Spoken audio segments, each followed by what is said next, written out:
Salam keluarga Malaysia, saya Amber Esha Bianca. Kita bersua kembali menerusi berita bulletin utama.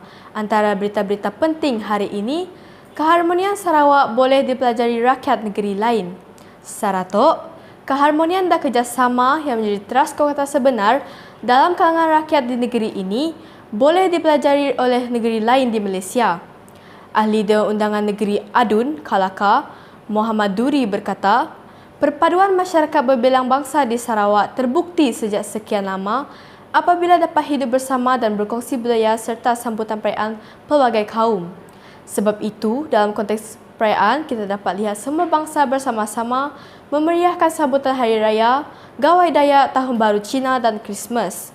Budaya perkongsian dan muafakat perlu diamalkan bukan sekadar dalam konteks perkongsian perayaan, malah setiap amalan dan kehidupan seharian kita perlu dikongsi bersama, katanya. Beliau berkata demikian ketika berucap semasa menghadiri sambutan Hari Gawai Dayak di Rumah Bundan Metong Roban baru-baru ini.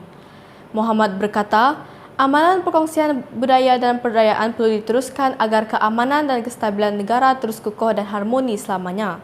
Beliau menambah kerajaan Sarawak di bawah kepimpinan Premier Sarawak yang amat berhormat Datuk Patinggi Dr. Abang Haji Rahman Zohari bin Tun Abang Haji Openg turut menitik beratkan isu kerjasama dan keharmonian dalam kalangan rakyat negeri ini.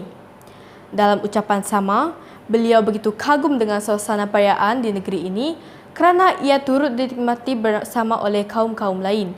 Perjalanan sejarah jelas membuktikan pembangunan yang dikecapi hari ini adalah hasil daripada corak hidup masyarakat yang hidup saling menghormati, memahami dan bertolak ansur antara satu sama lain. Senario positif itu juga berkait rapat dengan suasana negara yang tenteram dengan rakyatnya terus menikmati kemakmuran. Untuk menggalakkan keamanan negara yang dihuni oleh masyarakat pelbagai kaum bukan mudah. Sebagai rakyat, kita patut bersyukur. Kekal dan tingkatlah perpaduan sedia ada, tegas Muhammad lagi. Dalam perkembangan lain, Muhammad turut mengingatkan agar masyarakat Dayak yang menyambut sesuatu perayaan itu untuk tidak terlalu gairah merayakan perayaan itu sehingga mengabaikan prosedur operasi standard SOP bagi mengekang penularan COVID-19. Beliau berkata walaupun kerajaan memberi kelonggaran dengan membenarkan aktiviti kunjung mengunjungi atau ngabang, orang ramai harus tetap waspada. Menurutnya, kesukaran dalam tempoh 2 tahun lalu ketika negara dilanda wabak itu harus menjadi pengajaran dan orang ramai harus sedar tanggungjawab masing-masing bagi mengelakkan perkara sama berulang. Dalam kegembiraan menyambut perayaan, kita tidak harus melupakan SOP bagi mencegah COVID-19 yang masih perlu kita amalkan.